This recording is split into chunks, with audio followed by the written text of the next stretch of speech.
मैं पिछले 3 साल से अपना छोटा सा रेस्टोरेंट चला रहा था। हर महीने 3,000 युआन किराया देता था और मजे की बात, एक दिन भी लेट नहीं हुआ। लेकिन फिर एक दिन मकान मालिक फैन देबियाओ एक रियल एस्टेट एजेंट को लेकर मेरी दुकान पर आ धमका। वो मुस्कुराते हुए बोला, अगले महीने से किराया 8,500 युआन होगा। मंजूर है तो ठीक, नहीं तो दुकान खाली कर देना। ये सुनते ही मेरा दिल बैठ गया। 8,500 यानी किराया सीधे आसमान पर। मेरा छोटा सा रेस्टोरेंट सुबह से रात तक मेहनत करने के बाद मुश्किल से 10,000 युआन का मुनाफा देता था। अगर इतना किराया भर दूं तो सारी मेहनत सिर्फ उसी की जेब भरने में निकल जाएगी। मैंने उसकी तरफ देखा, उसके चेहरे की मुस्कान बता रही थी अब ये कहीं नहीं जाएगा। उसे पूरा यकीन था कि मैं मजबूर हूँ। मैंने हाथ में पकड़ा कपड़ा जोर से मरोड़ा, एक लंबी सांस ली और बोला, ठीक है। बस इतना सुनते ही दोनों के चेहरे खिल गए। फैन देबियाओ हंसते हुए बोला, वाह, मुझे पता था तुम समझदार लड़के हो, कल नया कॉन्ट्रैक्ट साइन कर लेते हैं। एजेंट भी चापलूसी करते हुए बोला, आपका बिजनेस तो और भी बढ़ेगा। दोनों बड़ी खुशी में नीचे उतर गए।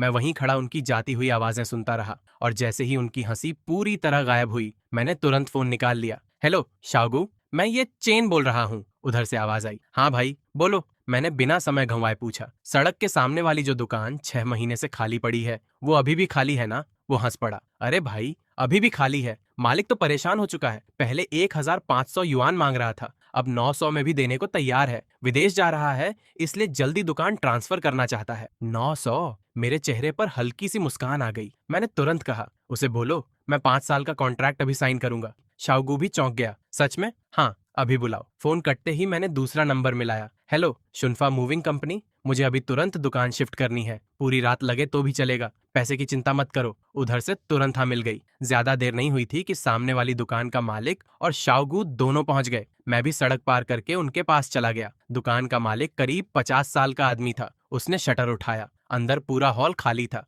मेरी पुरानी दुकान से थोड़ा बड़ा और लेआउट भी कहीं ज्यादा अच्छा। वो थोड़ा शर्माते हुए बोला, पानी बिजली सब चालू है, बस काफी समय से कोई किराएदार नहीं मिला। मैंने सीधा पूछा, 900 युआन महीना, 5 साल का कॉन्ट्रैक्ट?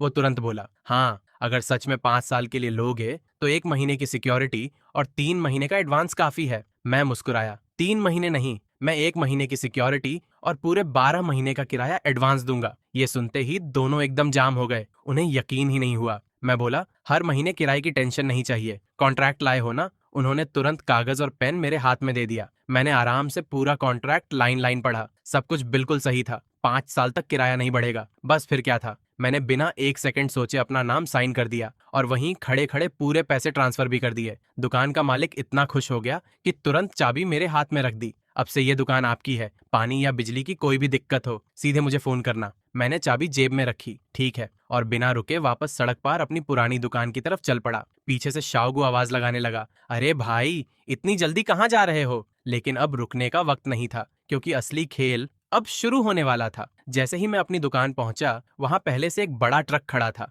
कई मजदूर बाहर सिगरेट पी रहे थे। उनका लीडर मुझे देखते ही सिगरेट फेंक कर आगे आया। आप ही बॉस ये हैं? मैंने सिर हिलाया। वो मुस्कुराकर बोला, चलिए बॉस, देर मत करते हैं, आज रात ही पूरा रेस्टोरेंट दूसरी तरफ पहुंचा देंगे। मैंने सभी मजदूरों को अंदर बुलाया और साफ कह दिया, भाइयों, एक भी चीज पीछे नहीं छूटनी चाहिए, सब कुछ साथ जाएगा। मजदूर हंसते हुए बोले, बस पैसे सही मिलने चाहिए बॉस, बाकी काम हमारी जिम्मेदारी। और फिर पूरा रेस्टोरेंट एकदम युद्ध भूमि बन गया। कोई सामान खोल रहा था, कोई पैक कर रहा था, कोई ट्रक में चढ़ा रहा था। तभी मेरा कर्मचारी शाओलिन भी वहां पहुंच गया। अंदर का नजारा देखकर उसकी आंखें फटी रह गईं। भैया, ये क्या हो रहा है? क्या मकान मालिक ने सच में हमें निकाल दिया? मैंने उसके हाथ में मसालों का डिब्बा पकड़ाया। निकाला नहीं, हम खुद जा रहे हैं, और पहले से भी बेहतर जगह। वो थोड़ा हैरान होकर बोला, सामने वाली दुकान? अरे वो तो 6 महीने से खाली पड़ी है, लोग कहते हैं वहां भूत है। मैं हंस पड़ा। लोगों की बातें सुनना बंद कर, असली वजह बस इतनी है कि मालिक जल्दी में है, इसलिए सस्ते में दे रहा है। बस इतना सुनना था। शाओलिन ने और कुछ नहीं पूछा, सीधे पैकिंग में लग गया। पूरी रात किसी ने 1 मिनट भी आराम नहीं किया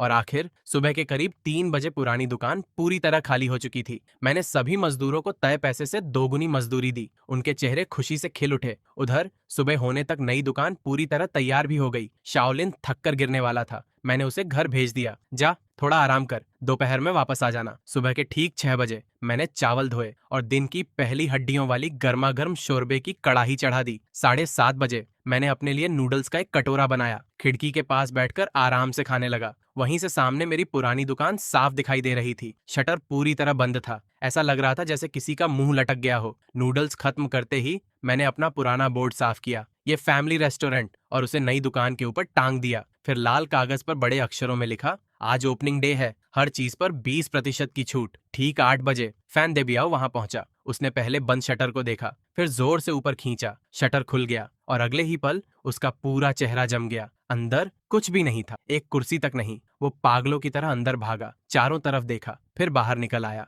घबराकर फोन निकालने ही वाला था कि तभी उसकी नजर सड़क के दूसरी तरफ मुंह पर पड़ी। मैं आराम से अपनी नई दुकान के सामने खड़ा था, हाथ में गर्म चाय का कप, चेहरे पर हल्की सी मुस्कान। उसकी नजर धीरे धीरे ऊपर गई, जहां वही पुराना बोर्ड अब मेरी नई दुकान पर लगा था, और फिर उस लाल पोस्टर पर आज सब कुछ 20% ऑफ। उस पल उसके चेहरे का रंग देखने लायक था। तभी मेरी पहली ग्राहक आंटी ली भी आ गई। वो रोज सुबह मेरे यहाँ वॉन्टन खाने आती थी। नई दुकान देखकर वो चौंक गई। अरे शाओ, ये तुम यहाँ शिफ्ट हो गए? मैं मुस्कुराकर बोला, हाँ आंटी, यहाँ जगह भी बड़ी है और आज तो 20% डिस्काउंट भी है। आंटी हंस पड़ी, तुम जहाँ जाओगे मैं वहीं आऊंगी। फिर उन्होंने फैन देबियाओ की तरफ देखा। अरे, ये तुम्हारा वही बेरहम मकान मालिक है ना? क्या हुआ, जिंदगी के बारे में सोच रहा है क्या? ये सुनते ही फैन देबियाओ ने मुझे ऐसे घूरा जैसे अभी खा जाएगा, लेकिन मैंने उसकी तरफ देखा तक नहीं। मैं अंदर चला गया। आंटी, आपका वॉन्टन अभी लाया। अगले आधे घंटे तक वो सड़क के उस पार खड़ा बस देखता रहा, और इधर मेरी दुकान की तीनों टेबलें ग्राहकों से भर चुकी थीं।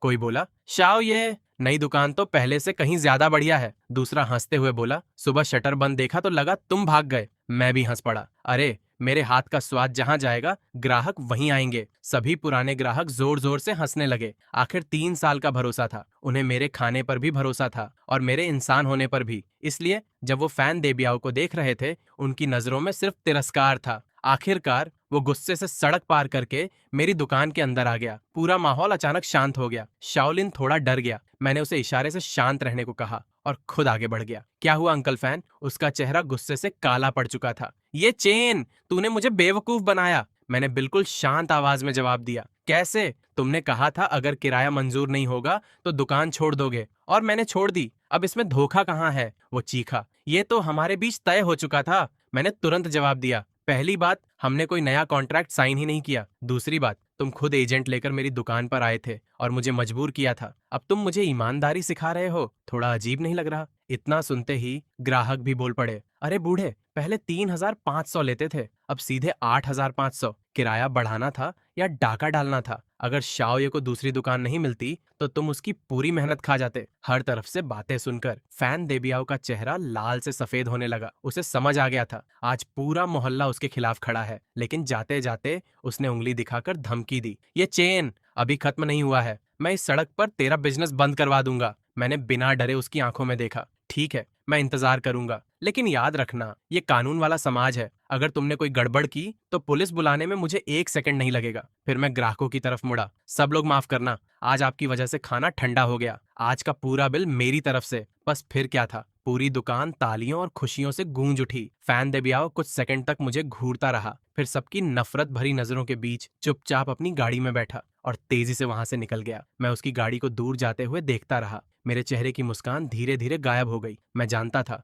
ये आदमी इतनी आसानी से हार मानने वालों में से नहीं है। अगर सामने से कुछ नहीं कर पाया तो पीछे से जरूर वार करेगा। मैं वापस रसोई में गया। उबलते हुए शोरबे को देखते देखते मन ही मन बोला, जो भी आएगा उसका सामना करूंगा। खेलना है तो फिर खेलते हैं। लेकिन किस्मत भी कमाल की थी। इस पूरे ड्रामे की खबर पूरे इलाके में फैल गई। लोग सिर्फ खाना खाने नहीं, उस मशहूर रेस्टोरेंट को देखने भी आने लगे जिसने लालची मकान मालिक को सबक सिखा दिया था। और अगले कई दिनों तक मेरी छोटी सी दुकान ग्राहकों से खचाखच भरी रही। बेचारा शाओलिन इतना व्यस्त हो गया कि सांस लेने तक का समय नहीं बचा। बिजनेस इतना बढ़ गया था कि मुझे जल्दबाजी में एक नया वेटर तक रखना पड़ गया। सब्जी वाला भी अब रोज एक्स्ट्रा माल लाने लगा था। उधर जिस दिन फैन देबियाओ की बेइज्जती हुई थी, उसके बाद से वो दोबारा दिखाई ही नहीं दिया। हाँ, इतना जरूर पता चला कि उसने अपनी पुरानी दुकान फिर से एजेंट के पास डाल दी। इस बार सीधे 10,000 युआन किराया मांग रहा था। एजेंट ने भी समझाया, इतना कौन देगा, थोड़ा तो हकीकत में रहो। लेकिन उसे पूरा यकीन था। शाम को मैं थोड़ा समय निकालकर अपनी पुरानी दुकान के सामने गया।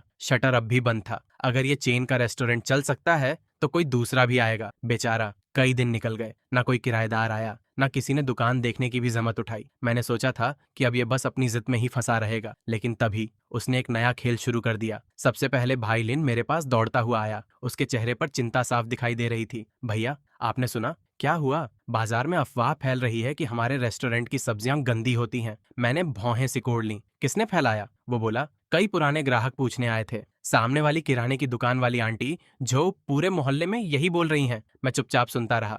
भाईलिन गुस्से में आगे बोला, वो कह रही है कि हम सबसे सस्ता फ्रोजन मीट इस्तेमाल करते हैं, यहाँ तक कि खाना भी गटर के तेल में बनता है। मेरे चेहरे पर हल्की सी ठंडी मुस्कान आ गई। आंटी जो, अब समझ आया, वो तो फैन देबियाओ की पत्नी की सबसे अच्छी सहेली थी। दोनों रोज साथ बैठकर महजोंग खेलती थीं। भाईलिन अभी रुका नहीं। और सुनिए, लोग ये भी कह रहे हैं कि आपको मकान मालिक ने इसलिए निकाला क्योंकि आपने कई महीने का किराया नहीं दिया था। ये तो बिल्कुल झूठ है। मैंने धीरे से सिर हिलाया। फैन देबियाओ खुद सामने आने की हिम्मत नहीं जुटा पा रहा था, इसलिए अब अपनी पत्नी को आगे कर दिया। और सच कहूं, ऐसी गंदी चाल वही लोग चल सकते थे। उसी दोपहर फैन देबियाओ की पत्नी शे युफेन खुद मैदान में उतर आई। बिखरे हुए घुंघराले बाल, ऊंची आवाज और मुंह से जहर। वो सड़क पर एक एक दुकान के सामने रुककर चिल्ला रही थी, अरे सुनो, उस ये फैमिली रेस्टोरेंट में खाना मत खाना। वो लोग बाजार से सड़ी हुई सब्जियां उठाकर लाते हैं। मेरा रिश्तेदार उनका मकान मालिक था। उसने एहसान करके दुकान दी थी, लेकिन उन्होंने दुकान गंदी कर दी, किराया भी नहीं दिया और भाग गए। उसकी आवाज इतनी तेज थी कि आधी सड़क तक साफ सुनाई दे रही थी।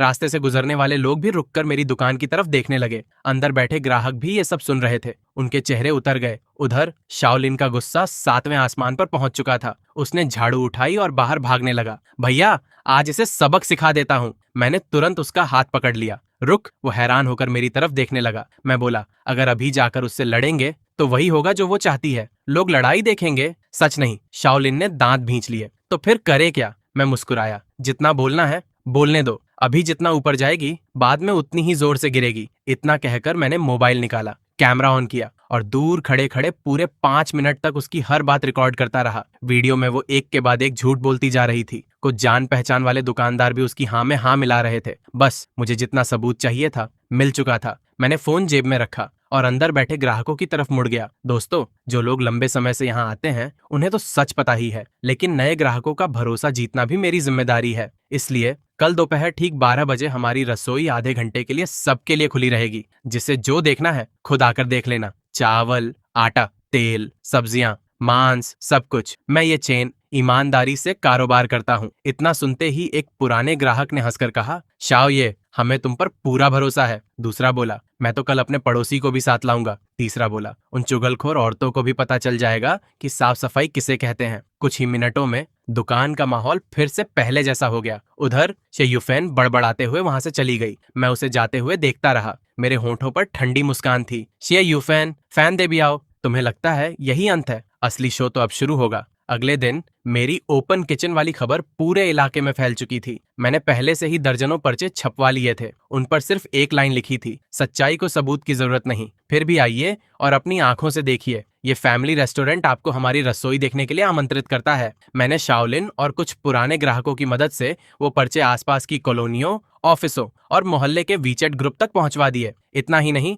मैंने कल वाली वीडियो का एक स्क्रीनशॉट भी पोस्ट किया। शे युफेन का चेहरा तो दिख रहा था, लेकिन उसकी आंखों पर मैंने मोज़ेक लगा दिया और नीचे सिर्फ एक लाइन लिखी, अफवाहें समझदार लोगों के सामने नहीं टिकती और सच के सामने तो बिल्कुल नहीं। बस इतना काफी था। पूरे इलाके की उत्सुकता चरम पर पहुंच गई। अगले दिन सुबह 11:30 बजे से ही मेरी दुकान के बाहर लंबी लाइन लग गई। हर कोई देखना चाहता था कि मैं अपनी बेगुनाही कैसे साबित करूंगा। भीड़ के पीछे फैन देबियाओ और शे युफेन भी खड़े थे। दोनों के चेहरे उतर चुके थे। ठीक 12 बजे मैंने समय पर रसोई का दरवाजा खोल दिया। आप सभी का स्वागत है। आइए, आज मेरी पूरी रसोई आपकी है। मैंने पूरी रात मेहनत करके उसे चमका दिया था। फर्श इतना साफ था कि उसमें चेहरा दिखाई दे रहा था। स्टेनलेस स्टील के चूल्हे, वर्क टेबल, सब कुछ चमचमा रहा था। दीवार पर कर्मचारियों के हेल्थ सर्टिफिकेट साफ टंगे हुए थे। एक कोने में अलग अलग तरह के कूड़ेदान भी करीने से रखे थे। मैं सबको एक एक चीज दिखाने लगा। ये हमारा चावल है, नॉर्थ ईस्ट चीन का वूचांग चावल। ये हमारा कुकिंग ऑयल, बड़ी कंपनी का,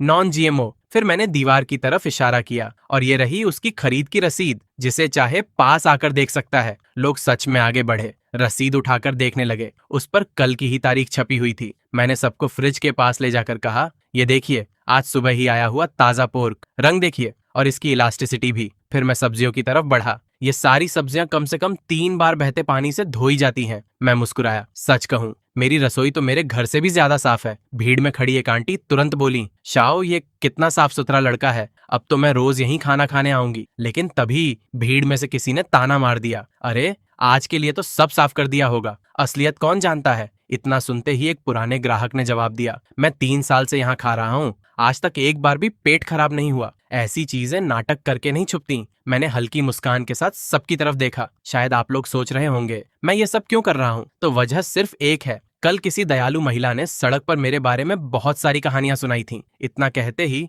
मैंने अपना मोबाइल निकाला और कल रिकॉर्ड की हुई वीडियो चला दी। अचानक से यूफेन की वही तेज और कर्कश आवाज पूरे माहौल में गूंज उठी। ये लोग गटर का तेल इस्तेमाल करते हैं, सड़ी हुई सब्जियां उठाकर लाते हैं। बस पूरा माहौल एकदम शांत हो गया। हर किसी की नजर भीड़ के पीछे खड़ी शे यूफेन पर टिक गई। हाई क्वालिटी वीडियो, साफ चेहरा और अपनी ही जुबान से बोले गए झूठ। अब बचने का कोई रास्ता नहीं था। मैंने वीडियो बंद की और शांत आवाज में बोला, देख लिया, यही है उन अफवाहों का असली स्रोत। फिर मेरी नजर सीधे फैन देबियाओ और शे यूफेन पर जाकर रुकी। मैं 3 साल से यहाँ ईमानदारी से कारोबार कर रहा हूँ, सिर्फ इसलिए कि मैंने बेवजह किराया बढ़ाने से मना कर दिया। इन लोगों ने मेरी बदनामी शुरू कर दी। अब आप ही बताइए, क्या ये सही है? बस फिर क्या था? भीड़ गुस्से से फट पड़ी। ये तो हद हो गई। पहले खुद लालच करो, फिर उल्टा दूसरे की इज्जत खराब करो। शर्म आनी चाहिए, सिर्फ इसलिए कि किराया नहीं बढ़ा पाया। हर तरफ से ताने और डांट पड़ने लगी। फैन देबियाओ और उसकी पत्नी के चेहरे देखने लायक थे। आखिरकार दोनों सिर झुकाकर वहां से भाग निकले। उस दिन के बाद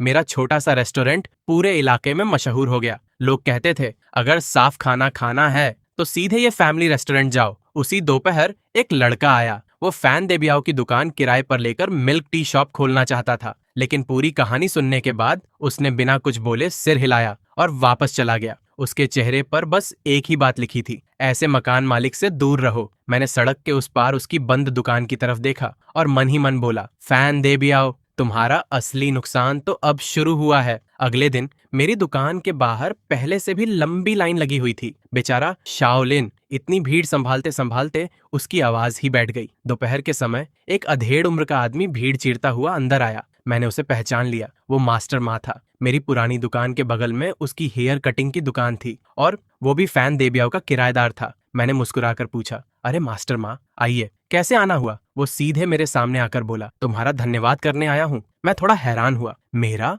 वो कड़वाहट से हंस पड़ा। तुमने हम सबका बदला लिया है। फिर उसने अपनी कहानी सुनाई। उस हरामी ने मेरा किराया 2000 से बढ़ाकर 4500 करने की कोशिश की। इतना मैं कहाँ से कमाऊं? बहुत लड़ाई के बाद 3 महीने की मोहलत दी। पिछले कई दिनों से मैं ठीक से सो भी नहीं पाया। 3 महीने। इतना सुनते ही मुझे सब समझ आ गया। फैन देबियाओ मुझे मिसाल बनाना चाहता था। अगर मैं झुक जाता तो बाकी किराएदार भी मजबूर होकर झुक जाते। मास्टर माँ आगे बोला, सिर्फ मैं ही नहीं, हार्डवेयर वाले बूढ़े ली और छोटे सुपरमार्केट वाले भाई झाओ, सबको किराया बढ़ाने की धमकी मिली है। हम जैसे छोटे दुकानदारों का जीना मुश्किल कर दिया उसने। लेकिन अब तुम्हारी वजह से उसकी हिम्मत टूट गई है। इन दिनों वो किसी से किराया बढ़ाने की बात तक नहीं कर रहा। मैंने शांत होकर कहा, अगर वो फिर से ऐसा करे तो अकेले मत लड़ना, सब लोग एक साथ समुदाय कार्यालय या स्ट्रीट ऑफिस जाओ। उसे सबसे ज्यादा डर इसी बात का है कि मामला बड़ा हो जाए। मास्टर माँ की आंखें भर आईं। वो मुस्कुराकर बोला, बॉस, ये अब से हमारे लिए तुम ही सहारा हो। आज के बाद मेरी दुकान पर तुम्हारा हेयर कट आधे दाम में होगा। उसे विदा करने के बाद मैं कुछ देर तक चुप खड़ा रहा। शुरुआत में, लेकिन इस बार उस पर लाल पेंट से बड़े बड़े टेढ़े अक्षरों में लिखा हुआ था, काला दिल वाला। साथ में किसी ने एक कछुआ भी बना दिया था। जिसने भी ये किया था उसका गुस्सा साफ दिखाई दे रहा था। मैं सोचने लगा, जब फैन देबियाओ ने यह देखा होगा तब उसके चेहरे का क्या हाल हुआ होगा। अगले कुछ दिनों में उसकी दुकान पूरे इलाके का मजाक बन गई। आखिर उसने किराया वापस 3500 तक भी कर दिया, लेकिन अब भी कोई किराएदार नहीं आया। जिस आदमी की पूरी कमाई किराए से चलती थी, उसकी लालच ने वही कमाई छीन ली। मैंने सोचा अब शायद उसे अक्ल आ जाएगी, लेकिन मैंने उसकी नीचता को कम आंका था। एक शाम दुकान बंद करने ही वाला था कि शाओलिन घबराकर भागता हुआ आया। भैया, अभी मैं कचरा फेंकने गया था। गली के मोड़ पर फैन देबियाओ किसी से फोन पर बात कर रहा था। वो हमारी शिकायत करने वाला है, फायर सेफ्टी, हाइजीन, सबकी। यहाँ तक कह रहा था कि ऊपर तक उसकी पहचान है। वो किसी भी तरह हमारी दुकान बंद करवा देगा। मैं तुरंत बाहर आया। दूर कोने में वो सच में फोन पर गुस्से में किसी से बात कर रहा था। मैंने कुछ नहीं कहा, बस चुपचाप वापस अंदर चला गया। अगली सुबह उसकी धमकी सच होती दिखी। 3 यूनिफॉर्म पहने अधिकारी सीधे मेरी दुकान में आ गए। उन्होंने अपना परिचय दिया। हम मार्केट सुपरविजन विभाग से हैं। हमें शिकायत मिली है कि यहाँ खाने की सुरक्षा और साफ सफाई से जुड़ी गंभीर समस्याएं हैं। हमें अचानक निरीक्षण करना होगा। रेस्टोरेंट में बैठे सभी ग्राहक खाना छोड़कर उनकी तरफ देखने लगे, लेकिन मैं बिल्कुल नहीं घबराया। मैंने मुस्कुराकर उनका स्वागत किया। जरूर, आप आराम से जांच कीजिए। जो भी सहयोग चाहिए, हम पूरी तरह तैयार हैं। उन्होंने सबसे पहले सभी कर्मचारियों के हेल्थ सर्टिफिकेट मांगे। शाओलिन तुरंत फाइल लेकर आ गया। मैं उन्हें सीधा रसोई और स्टोर रूम की तरफ ले गया और फिर ऐसी जांच शुरू हुई कि एक पल के लिए लगा जैसे कोई एग्जाम चल रहा हो। एक अधिकारी टॉर्च लेकर चूल्हे के छोटे छोटे गैप तक देख रहा था। दीवारों के कोनों में धूल ढूंढ रहा था। दूसरा फ्रिज खोलकर उसके अंदर का तापमान नाप रहा था। ठंडा सेक्शन सही है या नहीं, फ्रीजर ठीक चल रहा है या नहीं, सब कुछ। तीसरा, मेरे खरीद के बिल निकाल निकाल कर देख रहा था। हर सामान की एक्सपायरी डेट चेक कर रहा था, लेकिन उन्हें एक भी गलती नहीं मिली। आखिर मेरी रसोई तो कल ही ओपन किचन वाले दिन पूरी तरह साफ हुई थी, और वैसे भी मैं रोज उसे उसी हालत में रखता था। कुछ देर बाद अधिकारी मुस्कुराए। जांच पूरी हो गई। आपकी साफ सफाई पूरी तरह नियमों के मुताबिक है। हम रिपोर्ट जारी करेंगे। बस आगे भी इसी तरह बनाए रखिए। मैंने झुककर धन्यवाद कहा। जरूर। मैंने राहत की सांस भी नहीं ली थी कि तभी दरवाजे पर फिर से हलचल हुई। इस बार फायर डिपार्टमेंट आ चुका था। एक अधिकारी ने पूछा, यहाँ का मालिक कौन है? हमें शिकायत मिली है कि आपकी फायर सेफ्टी अधूरी है और इमरजेंसी एग्जिट भी ब्लॉक है। दुकान में बैठे ग्राहक एक दूसरे का चेहरा देखने लगे। सब समझ गए ये सीधी सीधी परेशान करने की कोशिश थी। एक ग्राहक बड़बड़ाया, अभी एक टीम गई और दूसरी आ गई। ये सब उसी लालची मकान मालिक का काम है। मैं फिर आगे बढ़ा। मैं मालिक हूँ, जो जांच करनी है कीजिए। फायर डिपार्टमेंट वालों ने भी कोई कसर नहीं छोड़ी। उन्होंने अग्निशामक यंत्रों की मैन्युफैक्चरिंग डेट देखी, प्रेशर गेज चेक किया, इमरजेंसी रास्ते देखे, स्मोक डिटेक्टर तक टेस्ट कर डाले। पूरी जांच के बाद उनका जवाब भी वही था। फायर सेफ्टी कोई मजाक नहीं होती, लेकिन आपने बहुत अच्छा काम किया है। आप तारीफ के हकदार हैं। मैं धन्यवाद बोल ही रहा था कि तभी दरवाजे पर तीसरी टीम आ गई। इस बार उद्योग और वाणिज्य विभाग। मैं मन ही मन हंस पड़ा। अच्छा, अब आपकी भी बारी है। अधिकारी बोले, ये फैमिली रेस्टोरेंट? जी। इस बार क्या देखना है? उन्होंने मेरा बिजनेस लाइसेंस मांगा। मैंने तुरंत नया लाइसेंस उनके हाथ में रख दिया। उन्होंने कानूनी प्रतिनिधि का नाम देखा, सब कुछ सही था। फिर उनकी नजर बाहर लगे लाल पोस्टर पर गई। आज हर चीज पर 20% छूट। उन्होंने पूछा, क्या इसकी अनुमति ली गई है? मैंने शांत होकर जवाब दिया, यह सिर्फ थोड़े समय का प्रमोशनल ऑफर है और पूरी तरह नियमों के अंदर है। उन्होंने पूरी दुकान घूमकर देखी, फिर खाली हाथ वापस जाने लगे। लेकिन जाते जाते टीम लीडर मेरी तरफ देखकर हल्का सा मुस्कुराया। व्यापार करना आसान नहीं होता, लेकिन जब तक आपके सारे कागज पूरे हैं और आप कानून के मुताबिक काम कर रहे हैं, कोई आपका कुछ नहीं बिगाड़ सकता। कुछ लोग सिर्फ सरकारी संसाधनों की बर्बादी करते हैं, बाकी हम देख लेंगे। मैंने झुककर धन्यवाद दिया। तीनों विभाग जा चुके थे और तभी दुकान में बैठे ग्राहक जोर से ताली बजाने लगे। वाह शाओ, ये अब देखते हैं वो हरामी और क्या करता है। जिसका मन साफ हो उसे किसी जांच से डर नहीं लगता। उनकी बातें सुनकर मेरी आंखें सच में भर आईं। मैंने सबके सामने झुककर कहा, आप सबका बहुत बहुत धन्यवाद। इस पूरे तमाशे का नतीजा उल्टा ही निकला। मेरी दुकान का बिजनेस कम होने की बजाय पहले से भी ज्यादा बढ़ गया। सुबह 3 अलग अलग सरकारी विभागों ने मेरी जांच की थी और तीनों बार मैं बिना एक भी गलती के पास हुआ। बस यही खबर पूरे इलाके में आग की तरह फैल गई। अब लोग कहते थे, ये सिर्फ साफ रेस्टोरेंट नहीं है, ये तो मॉडल रेस्टोरेंट है। कुछ लोग तो मजाक में बोलने लगे, यहाँ खाना मतलब 3-3 सरकारी विभागों की गारंटी के साथ खाना, घर से भी ज्यादा सुरक्षित। ये सुनकर मेरे दिमाग में एक आइडिया आया। उसी दोपहर मैंने एक बड़ा पोस्टर छपवाया। सबसे ऊपर बड़े बड़े अक्षरों में लिखा था, मार्केट सुपरविजन विभाग, फायर ब्रिगेड और उद्योग वाणिज्य विभाग द्वारा सफल निरीक्षण। हमारा रेस्टोरेंट खाद्य सुरक्षा, फायर सेफ्टी और कानूनी संचालन के सभी मानकों पर पूरी तरह खरा उतरा। नीचे छोटे अक्षरों में लिखा, सरकारी जांच में प्रमाणित विश्वसनीय रेस्टोरेंट। आप सभी का स्वागत है। मैंने वो पोस्टर दुकान के सबसे सामने लगा दिया, लेकिन असली चाल अभी बाकी थी। मैंने एक बड़ा बैनर बनवाया जिस पर लिखा था, निष्पक्ष कानून व्यवस्था के लिए आपका धन्यवाद, और वो बैनर लेकर सीधे स्ट्रीट ऑफिस पहुंच गया। सबके सामने अधिकारियों का धन्यवाद करने लगा। छोटे व्यापारियों का साथ देने के लिए आपका बहुत बहुत धन्यवाद। स्ट्रीट ऑफिस के अधिकारियों के चेहरे देखने लायक थे। उन्हें सब पता था किसने शिकायत करवाई और क्यों, लेकिन इतने सारे लोगों के सामने वो कुछ कह भी नहीं सकते थे। मजबूरी में उन्होंने बैनर लिया, मुस्कुराए और मेरी तारीफ करने लगे। ये चेन हमारे इलाके के एक जागरूक और आदर्श व्यापारी हैं। बस यहीं से पूरा इलाका हंसी से गूंज उठा। मेरी इस चाल ने सबको चौंका दिया था। फैन देबियाओ ने पैसे खर्च करके अधिकारियों को मेरे पीछे लगाया था और बदले में मुझे सरकारी भरोसे की मुफ्त पब्लिसिटी मिल गई। कुछ ही दिनों बाद खबर मिली कि उद्योग और वाणिज्य विभाग ने खुद फैन देबियाओ को कड़ी चेतावनी दी है। अगर उसने फिर से झूठी शिकायतें करके सरकारी समय और संसाधनों की बर्बादी की तो उसके खिलाफ कानूनी कार्रवाई होगी। अब इस सड़क पर उसका नाम सुनते ही लोग कहते थे,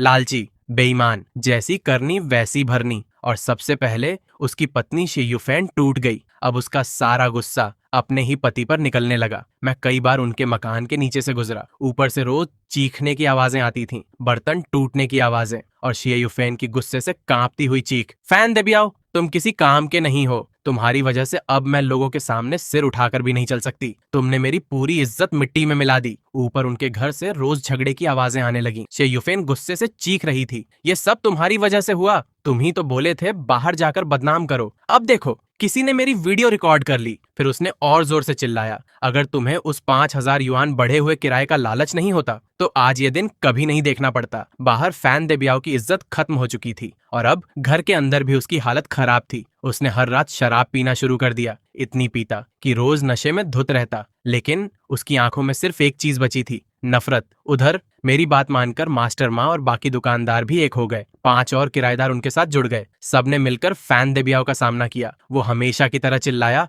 सबको दुकान से निकाल दूंगा। लेकिन इस बार मास्टर माँ बिल्कुल शांत था। उसने जेब से एक छोटा सा रिकॉर्डर निकाला और मेज पर रख दिया। फैन देबियाओ का चेहरा उसी पल उतर गया। अब धमकी देने की उसकी हिम्मत ही नहीं रही। आखिरकार दांत पीसते हुए उसे सबके कॉन्ट्रैक्ट साइन करने पड़े। उस दिन के बाद वो और ज्यादा शराब पीने लगा। रात को नशे में सड़क के उस पार खड़ा रहता और मेरी दुकान को घूरता रहता। उसकी आंखों में ऐसा जर था कि उसी दिन मैंने अपनी दुकान के अंदर और बाहर 4 हाई डेफिनेशन नाइट विजन कैमरे लगवा दिए। और फिर कुछ ही दिनों बाद जिस बात का इंतजार था वो हो ही गई। आधी रात का समय था। सड़क बिल्कुल सुनसान थी। तभी काले रेनकोट में एक आदमी धीरे धीरे मेरी दुकान की तरफ आया। वो फैन देबियाओ था। उसके हाथ में लाल पेंट से भरी बाल्टी थी। बिना कुछ सोचे उसने पूरी बाल्टी मेरी दुकान के कांच और पोस्टरों पर उछाल दी। लेकिन इतने से भी उसका गुस्सा शांत नहीं हुआ। उसने खाली बाल्टी उठाई और पूरी ताकत से कांच पर 2 बार दे मारी, धड़ाम धड़ाम। फिर लड़खड़ाते हुए अंधेरे में गायब हो गया। उसे क्या पता था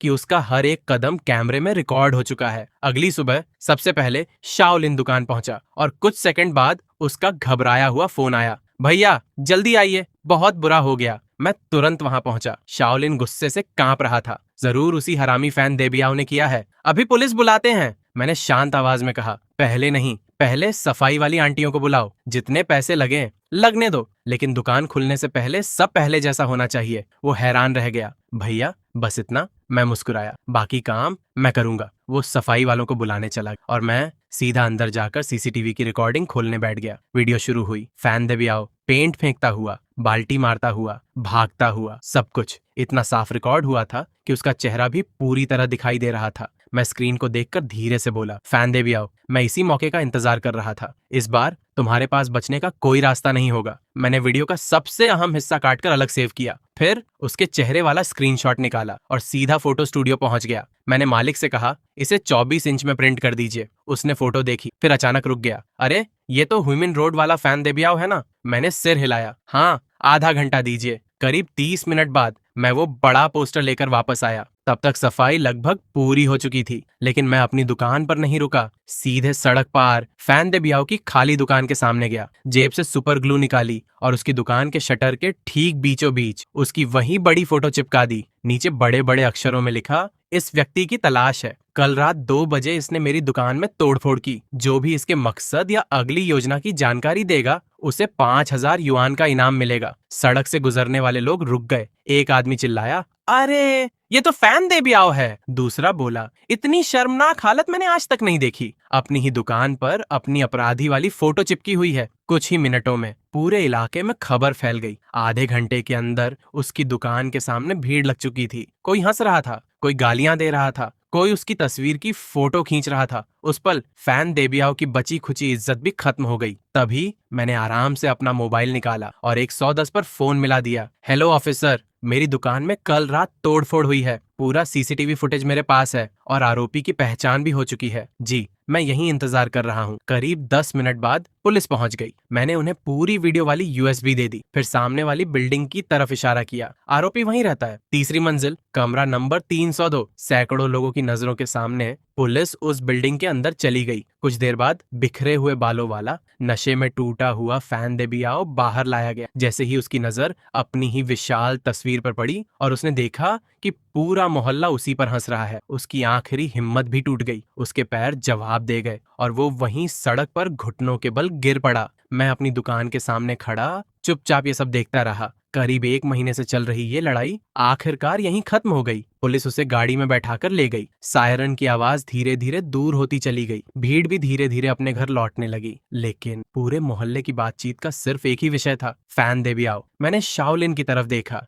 चलो, ग्राहक आने वाले होंगे, दुकान खोलो। वो हैरानी से बोला, भैया आज भी खोलेंगे? मैं हंस पड़ा। क्यों नहीं, आसमान भी टूट पड़े तो लोगों को खाना तो खाना ही है, हमारा काम है उन्हें अच्छा खाना खिलाना। शाओलिन ने मुस्कुराकर सिर हिलाया और तुरंत काम में लग गया। आधे घंटे बाद ये फैमिली रेस्टोरेंट रोज की तरह समय पर खुल गया, जैसे कुछ हुआ ही ना हो। लेकिन हर कोई जानता था आज के बाद सब कुछ बदल चुका है। दोपहर में मुझे पुलिस स्टेशन से फोन आया। उन्होंने बयान दर्ज कराने के लिए बुलाया था और मुझे पता था अब इस कहानी का आखिरी हिसाब भी पूरा होने वाला है। मैंने दुकान शाओलिन के हवाले की और अकेला पुलिस स्टेशन चला गया। वहां मैंने शुरू से लेकर आखिर तक पूरी कहानी विस्तार से बताई। कैसे फैन देबियाओ ने अचानक किराया बढ़ाया, कैसे उसने मेरी बदनामी करवाई, झूठी अफवाहें फैलवाई, सरकारी विभागों में झूठी शिकायतें की और आखिर में रात के अंधेरे में मेरी दुकान पर पेंट फेंककर तोड़फोड़ भी की। सबूत पहले से ही उनके पास थे, सीसीटीवी फुटेज, तस्वीरें और उसका कबूलनामा भी। कुछ देर बाद अधिकारी ने मेरी तरफ देखकर कहा, फैन देबियाओ ने जानबूझकर आपकी संपत्ति को नुकसान पहुंचाया है। नुकसान की कीमत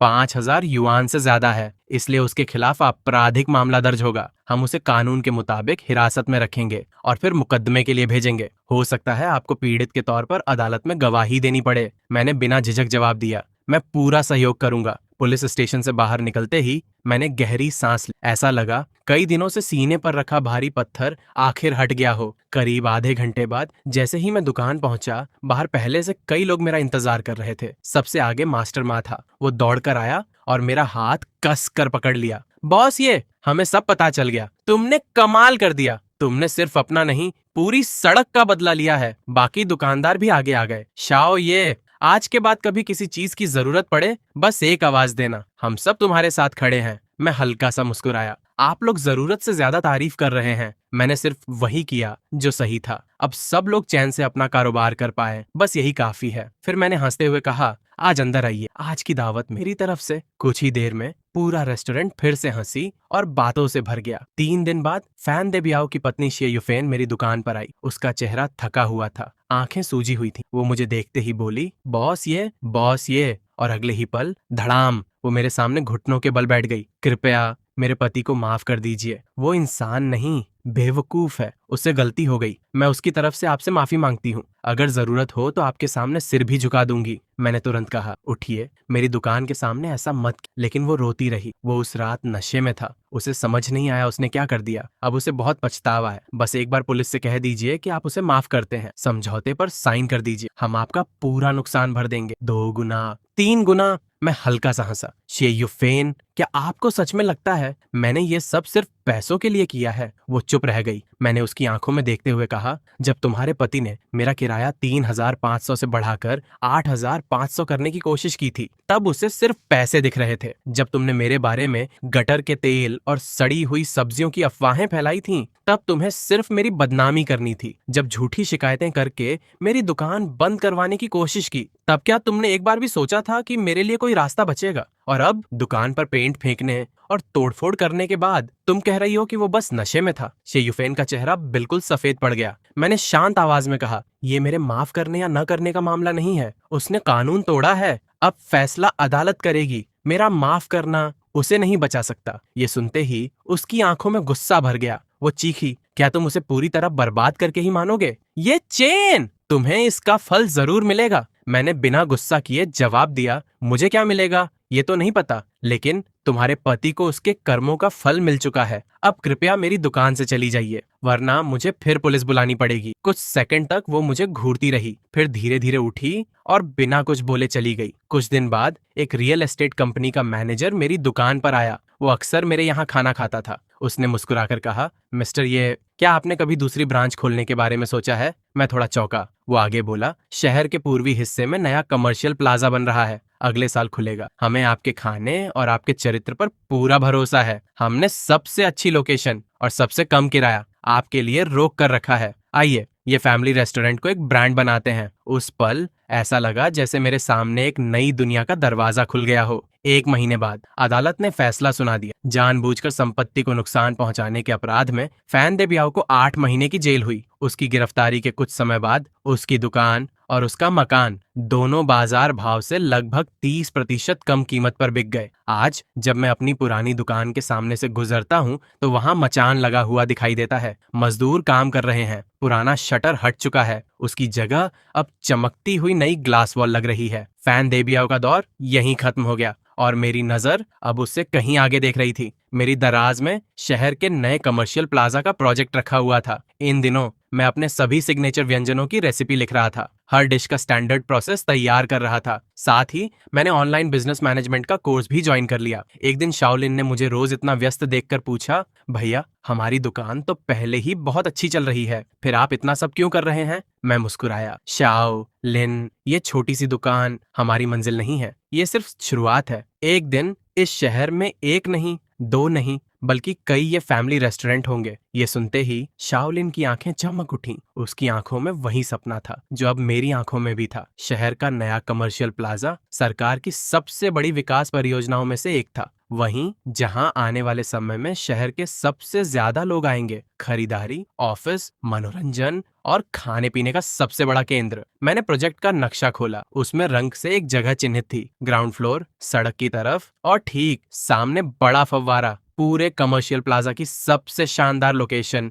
अब मेरा इंतजार कर रही थी। उस ऑफर के नीचे छोटे अक्षरों में एक और बात लिखी थी, पहले 2 साल पूरा किराया माफ, तीसरे साल से सिर्फ 50% किराया। मैंने हैरानी से मैनेजर चेन की तरफ देखा। वो मुस्कुराकर बोला, बॉस, ये हमें सिर्फ आपका खाना पसंद नहीं है, हमें आपका नाम भी पसंद है और वो हिम्मत भी जो आपने उस मुश्किल वक्त में दिखाई थी। हमें ऐसे व्यापारी चाहिए जिनकी अपनी एक कहानी हो, क्योंकि कहानी वाले ब्रांड ही लोगों को सबसे ज्यादा आकर्षित करते हैं। उसकी बात सुनकर मुझे पहली बार एहसास हुआ, मेरा छोटा सा रेस्टोरेंट अब सिर्फ एक दुकान नहीं रहा था, वो एक ब्रांड बन चुका था। लेकिन मैं ये भी जानता था, ये मौका जितना बड़ा था उतनी ही बड़ी परीक्षा भी थी। हुईमिन रोड पर मुझे 3 साल की मेहनत, पड़ोसियों के भरोसे और लोगों की तारीफ ने आगे बढ़ाया था। लेकिन नए कमर्शियल प्लाजा में सब कुछ अलग होने वाला था। नई जगह, नए ग्राहक और पहले से कई गुना ज्यादा प्रतियोगिता। वहां मुझे फिर से शून्य से शुरुआत करनी थी। सबसे बड़ा सवाल था, क्या मैं खुद को दोबारा बना सकता हूँ? क्योंकि मेरी असली ताकत रेस्टोरेंट नहीं थी, मैं खुद था।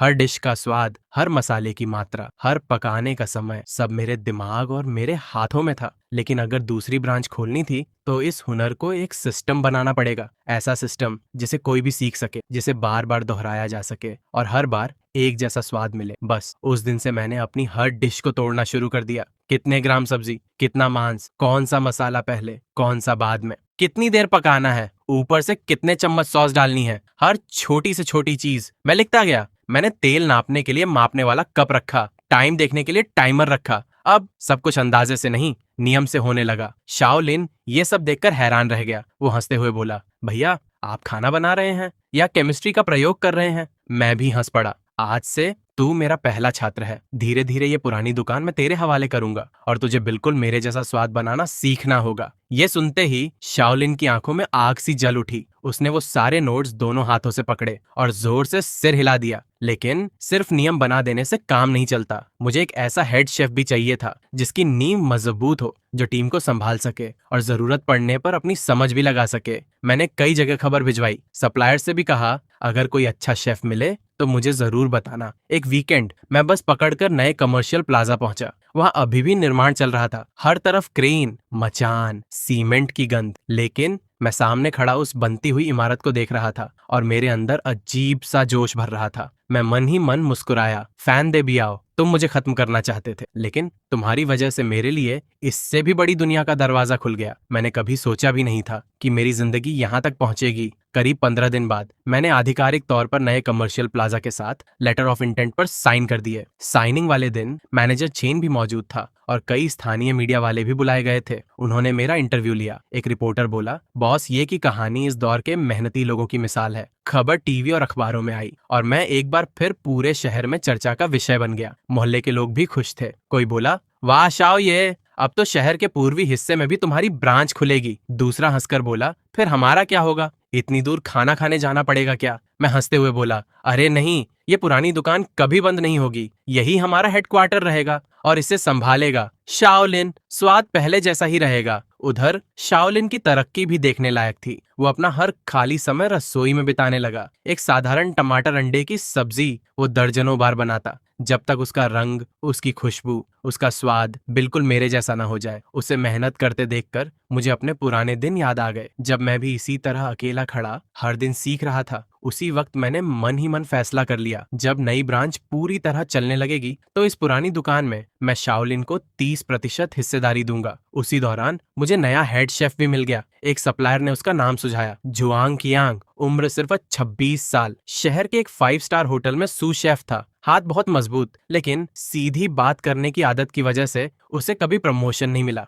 मैंने उसे मिलने बुलाया, सीधे रसोई में ले गया। पहले मैंने अपनी सिग्नेचर डिश बनाई, उसे छकाई, फिर चम्मच उसके हाथ में देकर बोला, अब तुम बनाओ। उसने एक बार मुझे काम करते देखा और पहली कोशिश में ही करीब 70-80% स्वाद पकड़ लिया। दूसरी बार स्वाद लगभग मेरे जैसा हो गया। तीसरी बार उसने प्लेट सजाने का तरीका थोड़ा बदल दिया और सच कहूं, डिश पहले से भी ज्यादा शानदार दिखने लगी। मैं मुस्कुराया, अगले महीने से काम शुरू कर देना। तुम्हारी बेसिक सैलरी अभी से 20% ज्यादा होगी और नई ब्रांच खुलने के बाद तुम्हें 5% टेक्निकल शेयर भी मिलेगा। बस एक शर्त है, मेरे बनाए हुए स्टैंडर्ड से कभी समझौता नहीं करना। जुआंग कियांग कुछ सेकंड तक मुझे देखता रहा, फिर गहराई से झुक गया। उसकी आवाज में जोश साफ था। धन्यवाद भाई, ये मैं आपको कभी निराश नहीं करूंगा। धीरे धीरे हर चीज अपनी जगह पर आने लगी। कोर टीम तैयार हो चुकी थी, हर रेसिपी अब पूरी तरह स्टैंडर्ड बन चुकी थी और नई ब्रांच का इंटीरियर डिजाइन भी डेवलपर के प्रोफेशनल डिजाइनर ने पूरा कर दिया था। अब सपना सिर्फ सपना नहीं रहा था, वो हकीकत बनने से बस कुछ कदम दूर खड़ा था। जब मैं अपने आने वाले कल को बनाने में लगा हुआ था, उधर हुईमिन रोड पर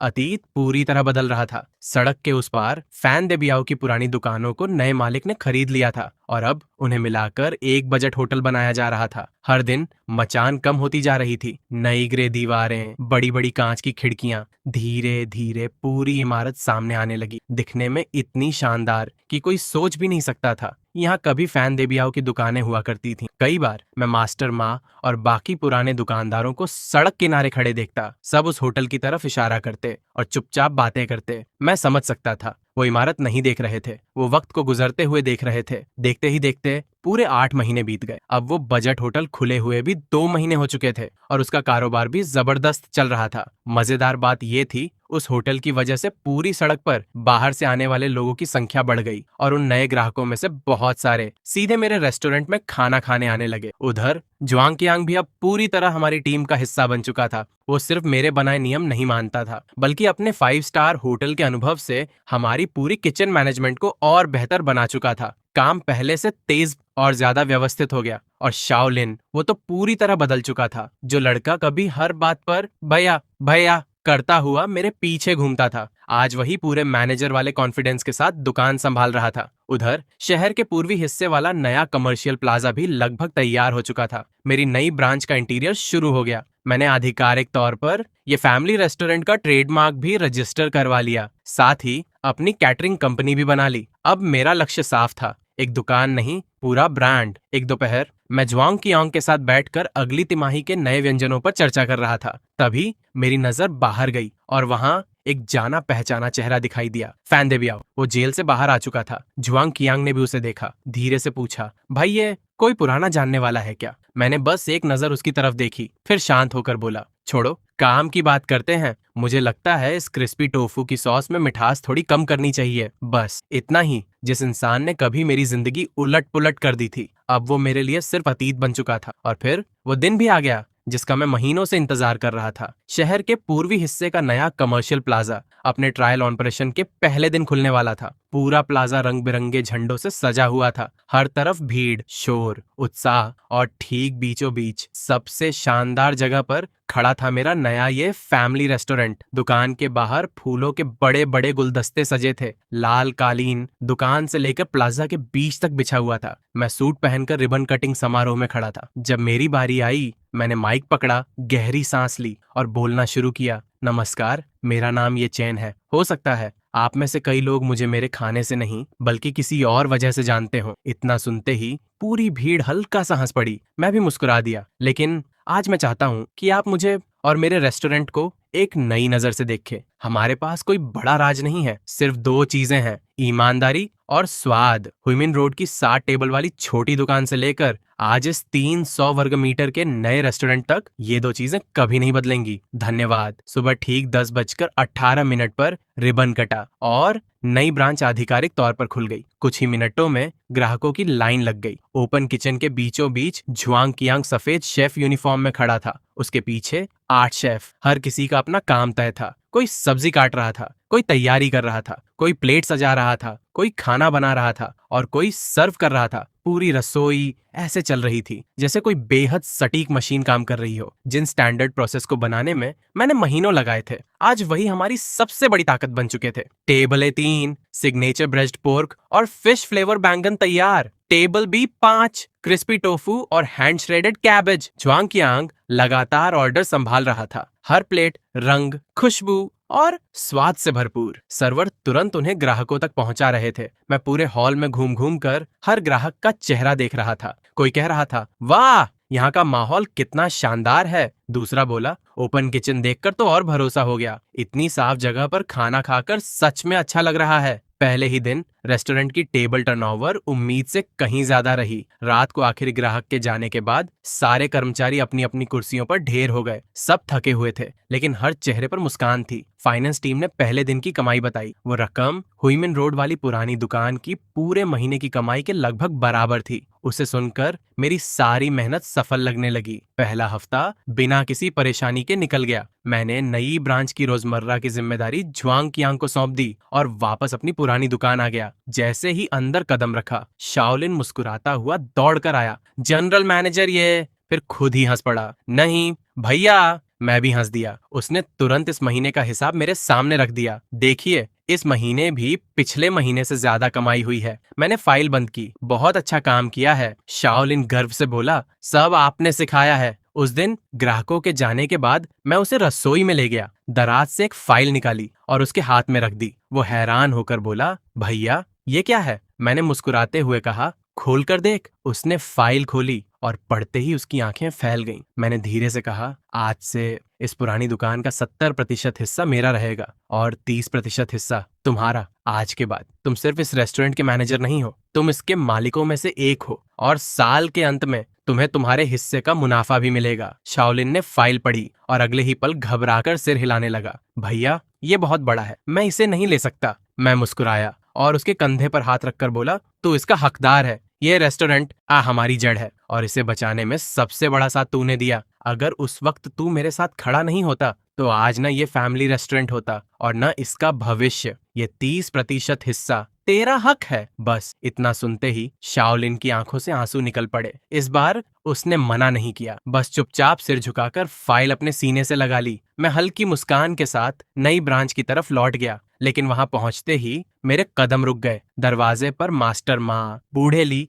और मोहल्ले के कई पुराने लोग खड़े थे। उनके हाथ में एक बड़ा सा लकड़ी का बोर्ड था जिस पर एक मशहूर सुलेखकार ने 4 खूबसूरत अक्षर लिखे थे, सदाचार और उत्कृष्टता। मैं कुछ पल तक बस उस पट्टिका को देखता रहा, फिर उन लोगों की तरफ देखा जिन्होंने हर मुश्किल में मेरा साथ दिया था। उस पल दिल में सिर्फ एक ही एहसास था, मेरी सारी मेहनत सच में सफल हो गई थी। और फिर 2 साल बाद नए साल की पूर्व संध्या, हर साल की तरह नए साल से पहले 7 दिनों के लिए हमारी सभी शाखाएं बंद रही। शहर के पूर्वी हिस्से वाली नई ब्रांच भी बंद थी, लेकिन हुइमिन रोड की पुरानी दुकान आज पहले से कहीं ज्यादा रौनक से भरी हुई, क्योंकि यहीं से हमारा सपना शुरू हुआ था। और पूरी टीम फिर से उसी जगह इकट्ठा हुई थी। लंबी मेज पर तरह तरह के स्वादिष्ट व्यंजन सजे हुए थे। शाओलिन, जो अब एक समझदार और आत्मविश्वासी महिला मैनेजर बन चुकी थी, आज फिर छोटी बच्ची की तरह खुश होकर सबको मेरे तैयार किए हुए लाल लिफाफे बांट रही थी। झुआंग की आंख, जो हमेशा गंभीर रहता था, आज खुलकर हंस रहा था। 2-4 पैक पीकर उसका चेहरा भी लाल हो चुका था। पूरी टीम खाते पीते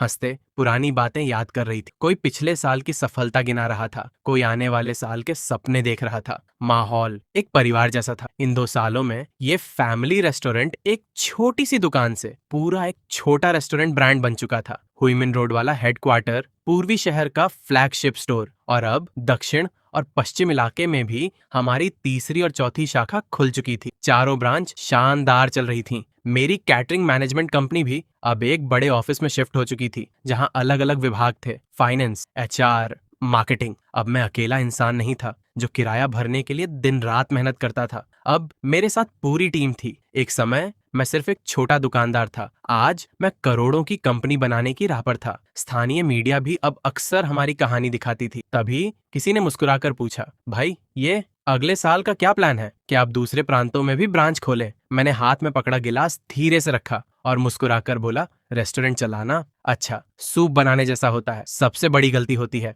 जल्दी करना। अगले साल हमारा सबसे बड़ा काम होगा एक सेंट्रल किचन बनाना और क्वालिटी कंट्रोल को इतना मजबूत करना कि हर ब्रांच में हर डिश हर बार एक जैसा स्वाद दे। नींव जितनी मजबूत होगी, इमारत उतनी ही ऊंची बनेगी। मेरी बात खत्म होते ही सब लोग एक साथ खड़े हो गए। किसी ने गिलास उठाकर जोर से कहा, भाई ये क्या नाम? दूसरे ने आवाज लगाई, अगर भाई ये नहीं होते तो आज हम भी यहाँ नहीं होते। तीसरा बोला, हैप्पी न्यू ईयर, और ये फैमिली रेस्टोरेंट हमेशा तरक्की करता रहे। पूरा हॉल तालियों, हंसी और शुभकामनाओं से गूंज उठा। मैं उन सभी चेहरों को देखता रहा। हर चेहरे पर मेहनत थी, ईमानदारी थी और एक सपना था। रात काफी हो चुकी थी। जिन साथियों ने शराब पी थी उन्हें मैंने ड्राइवर के साथ सुरक्षित घर भेज दिया, लेकिन मैं खुद वहीं रुक गया। धीरे धीरे चलता हुआ खिड़की तक पहुंचा और उसे खोल दिया। उसी वक्त नए साल की घंटियां बजने लगीं। दूर आसमान में एक के बाद एक आतिशबाजियां फूट रही थीं। पूरा शहर रंग बिरंगी रोशनी से चमक उठा। मैंने नजर उठाकर सड़क के उस पार देखा। वही होटल जो कभी फैन देबियाओ की दुकान हुआ करता था, आज शांत खड़ा था। ऐसा लग रहा था जैसे उस आदमी का नाम और उसका पूरा अतीत कभी इस जगह था ही नहीं। मैं हल्का सा मुस्कुराया। 3 साल पहले मैं इसी सड़क पर खड़ा हर महीने 5,000 युआन बढ़े हुए किराए की चिंता में डूबा हुआ था। एक लालची मकान मालिक ने मुझे लगभग बर्बाद कर दिया था, और आज 3 साल बाद मेरे पास 4 सफल रेस्टोरेंट थे, एक बढ़ती हुई कैटरिंग कंपनी थी, और सबसे बड़ी बात, मेरे साथ ऐसे लोग थे जिन्हें मैं अपना परिवार कह सकता था। मैंने समझ लिया था, इंसान को आगे नफरत नहीं ले जाती, बदला भी नहीं, उसे आगे ले जाती है अपने काम के प्रति ईमानदारी, अपने ज़मीर के प्रति सच्चाई, और मुश्किल से मुश्किल वक्त में भी जिंदगी से प्यार करना। मैं खिड़की के बाहर खिलती हुई आतिशबाजियों को देखता रहा। धीरे धीरे मेरे चेहरे पर एक सुकून भरी मुस्कान आ गई, क्योंकि इस बार मैंने सिर्फ जीत हासिल नहीं की थी, मैंने अपनी जिंदगी बना ली थी।